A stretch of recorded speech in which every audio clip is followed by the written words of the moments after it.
A story within a story within a story. A story within a story.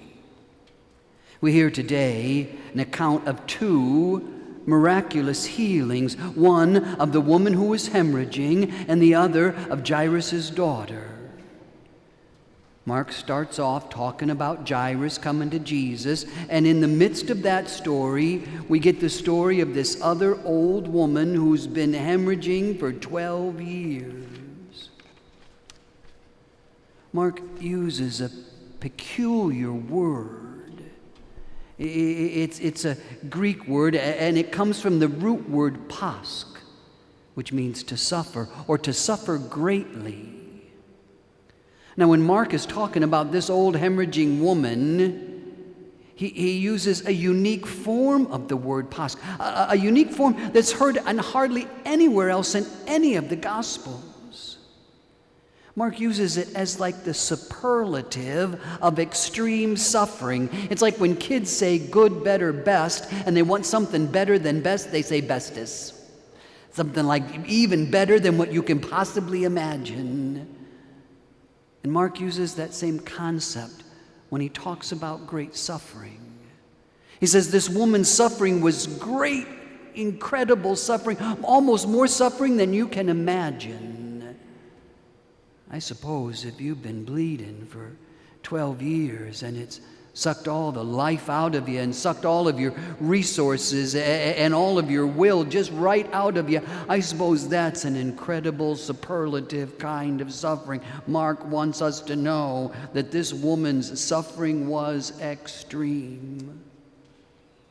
Now, he doesn't tell us what tissue or organ was hemorrhaging, doesn't tell us whether or not it was the kind of hemorrhaging that most women do once a month for a couple of days. All we know is that this woman has been bleeding daily for 12 years. And she approaches Jesus, and just with the touch of his garment, she's healed. And she knows she's healed. And Jesus knows she's healed. He feels the power going out of him. But it says, Mark says, immediately the flow of blood dried up and she was healed. This story of remarkable healing. For Mark, it's a piece of the gospel. It's a piece of the good news. Jesus heals. And we know that. That's why we come here Sunday after Sunday after Sunday. That's why we kneel down and say, Lord, I am not worthy that you should enter under my roof, but just say the word, and my soul shall be healed.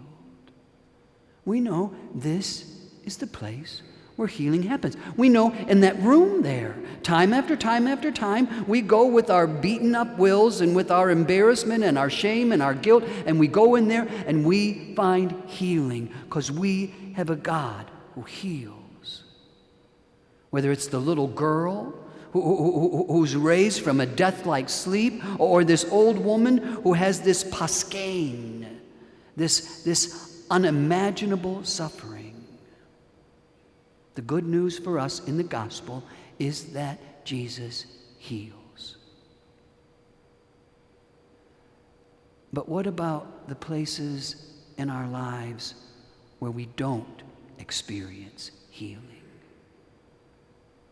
What about those diseases and syndromes and ailments that follow us our whole life long? What about those diseases for which we know yet no cure? What about the young child that dies way too early and leaves parents and grandparents and school classmates with a lifetime of paschein, with a lifetime of incredible sadness and suffering? What about the young person that didn't think COVID was real and was dead wrong? What about the old person that took COVID seriously and followed all the prescriptions and everything and died of the virus anyways?